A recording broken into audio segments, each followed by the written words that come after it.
So the script is written in my 12-step platform from introduction to post-close, and when we get into the script, I'll be able to show you. But basically, it has introduction all the way down to post-close is my 12 steps. Now, we don't do all of them because every campaign is a little bit different, and so I might fine-tune a little bit different for each campaign. So we don't do step 6, restate, and I think that's all that we don't do is restate. When we get in the script, I'll be able to identify. But that's all in the script, those steps, except for restate, step 6. You just don't see them step 1, step 2, step 3. You don't see it like that, but it's all in there. Okay, and basically and all these industries, and I've done plenty others, they've all been successful using the same 12 steps. And basically what I've done is when I write my scripts, you'll see I have every scenario of what could encounter over the phone. If you have the scripts I've given you, or given Michelle and she's given to you, you will have every scenario, whatever would encounter on the phone, and the proper response for that. You got to be prepared. You can't say because you don't know what to say. It's written there what to say. You just need to know where it is, right? You have to kind of. And after about a week, you'll know, okay, I know that easy close, I have to do that. You'll internalize that. Eventually that's what you'll do is internalize it. Let me skip through some of this. Okay, and I believe, I don't know this for a fact, but I'm going to make an assumption that one of the keys to your success is that you develop rapport with the people that you're talking to. See, she said yes. If you don't have a connection with a prospect, you're disconnected. You have to have a connection with them. So she'll share some tips, but I'll share some things too, of how you can have a connection with your prospect. If you don't have a connection with them, they're not going to hear you. Chances are they've already hung up on you. Okay, the 3 primary fear points are, get into it. The first one is called the approach. This is when the prospect is saying, what do you want, what are you selling, get to the point. Sometimes they don't verbalize that, but they will think it. What does this person want? What are they selling? Okay, so they're already got a negative, right? Right up front, there's a negative, and you know that. You can sense it. You can feel the negative. You've heard it before. You've felt it before. Or the prospect's very bold and says, what are you selling? Have you gotten that? What are you selling? What do you want? So we need to overcome that fear. And basically how we overcome that fear is we tell them right up front before they interrupt us, we tell them who we are, the company we represent, we let them know how we acquired their name. We don't tell them where we got their name, which is off of the list. But we tell them how we acquired their name, and we give them we respect their time, and then we give them the purpose of our call. We accomplish those things in the first 20 seconds of your script. And that overcomes that fear. The second fear is called the pre-purchase insecurity. And this is when the prospect says to themselves, what if I make a decision and later regret it? They have to make a decision in your trial close, right? When you go into your trial close, this is the time that they make a decision of whether they're going to say yes or no. If you did an effective presentation, in most cases you should get a yes or more questions. They need some more information. Them wanting more information is not a bad thing. You just need to make sure you give them more information verbally, preferably, not through email.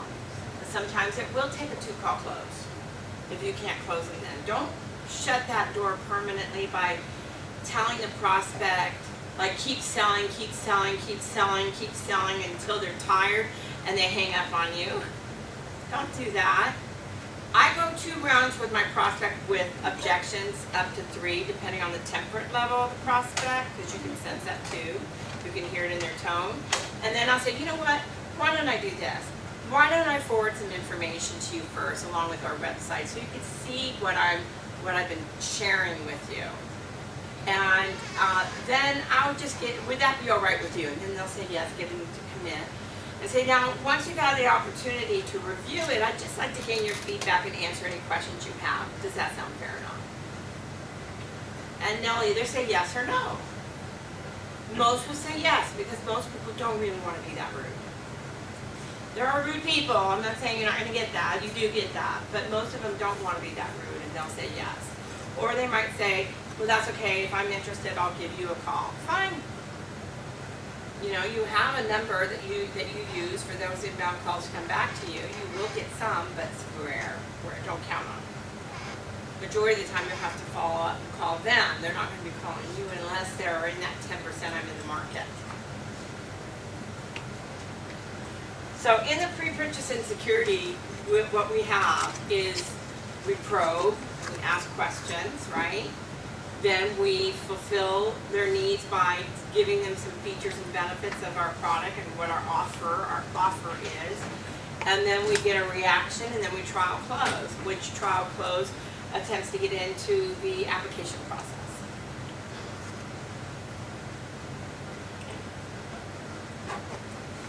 And then the third fear is after you've hung up the call, you've already done your thing, you already sold them, you did the application, everything, but now they're thinking after you hung up the call, oh, what did I just do now? They're having second thoughts.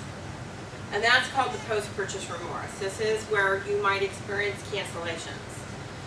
Now, I'm going to brag on Patrick and Michelle Center because they service other accounts besides this account. And they have the lowest cancellation on all their sales in all my centers. Than all my centers. The reason why is because they focus on the quality of the sale and they overcome the post-purchase remorse.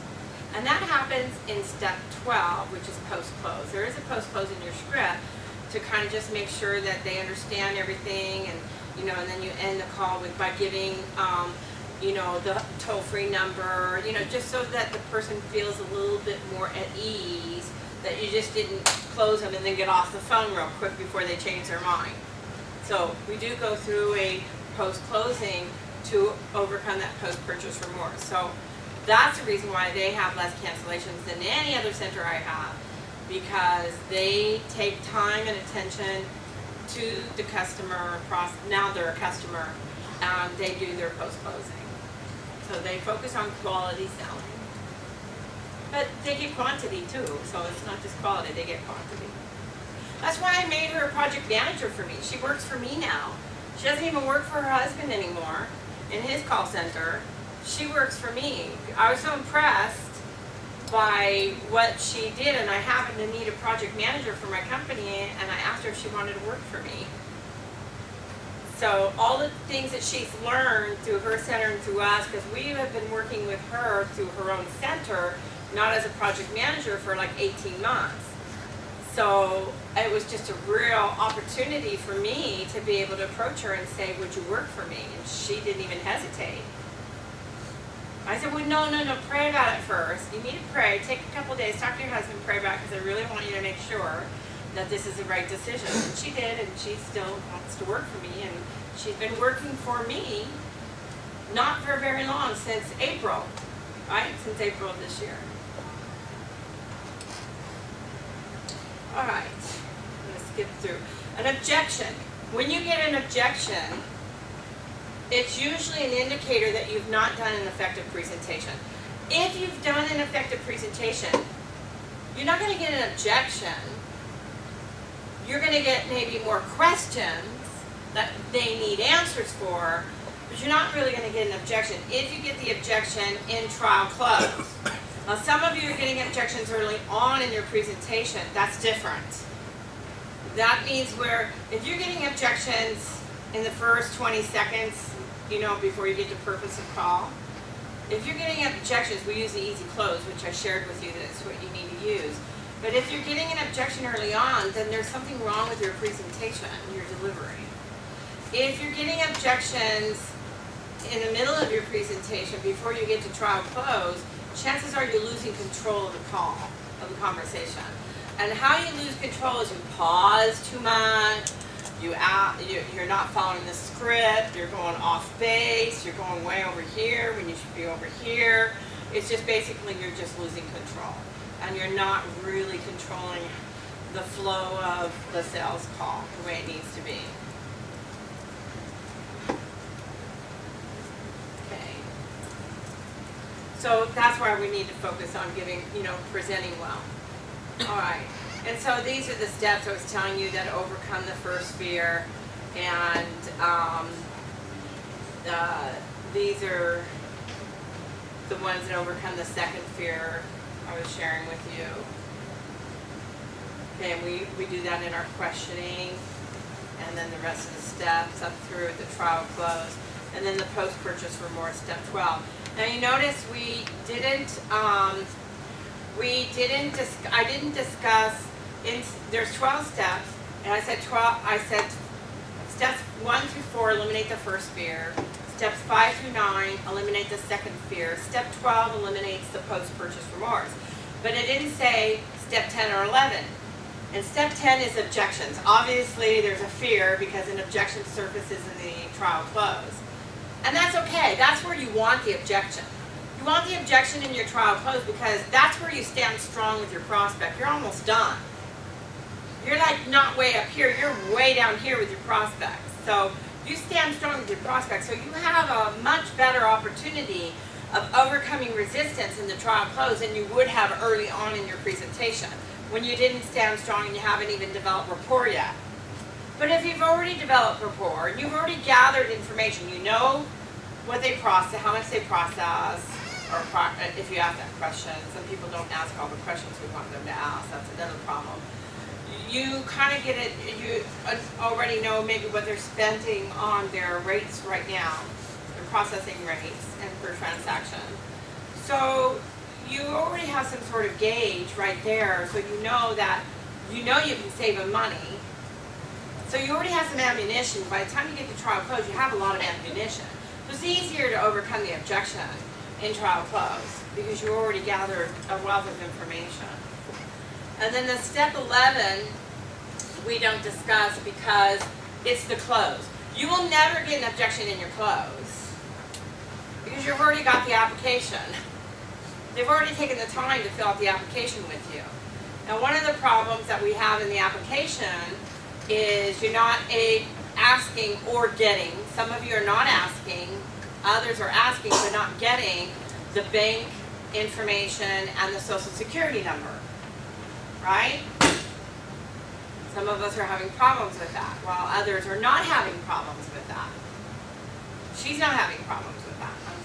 She's like, and we have other agents not having problems with that. Well, why does one agent, how do I have a handful of agents not having problem with that, and I have a handful of agents that do? What's the problem? Training? Training, maybe. Not following the script. Not having authority in your voice when you're asking for information. It's how you say it, is what she's saying. It's how you say it. How you ask. And then she'll go over that with us, right? I put her on the spot. She had no idea. So we did not pre-plan this. We're coming up here. So it's how you ask it. If you say, well, do you mind giving me your social security number? Yes, I mind. You just gave up control. Do you mind giving me? We wouldn't say that.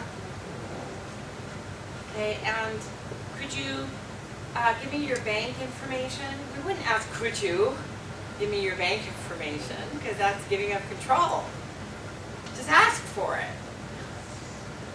In a way that doesn't give up control. And we'll go into that in a little bit. It's called words. Okay. All right. I'm going to get out of this because we're running out of time. And I want to go into my words real quick, and this will be fast, but it's fun to go into. Okay. I'm going to sit for this one. Len, I don't know if you need to adjust that or not, but it'd be nice for it to be seen up here, to have it look up here. All right, words and phrases. All right. I'm just skipping that. We have emotion-packed words, And emotion pack words, these are examples. These are words that stimulate the brain and stimulate positive emotion in our prospect's mind. Of course, you're not going to use all these words for your particular campaign, but this just gives you a good idea of what emotion pack words are, such as advise, genuine, guaranteed, highly recommend. We have an awesome reputation. We're highly respected. I'd be more than happy to review your current statement and compare with what we have to give you the maximum savings you're entitled to. These are all emotion charged words. And there's more here. Confidence is an emotion charged word. All right. And these are words that describe positive qualities. So if you're going to describe positive qualities about our client services, you could incorporate some of these words here, such as professional. I'm trying to think of some other ones. Generous discount, like we offer generous savings, not discount, but generous savings. We're so enthusiastic about working with our customers that we guarantee 20% savings on your merchant services.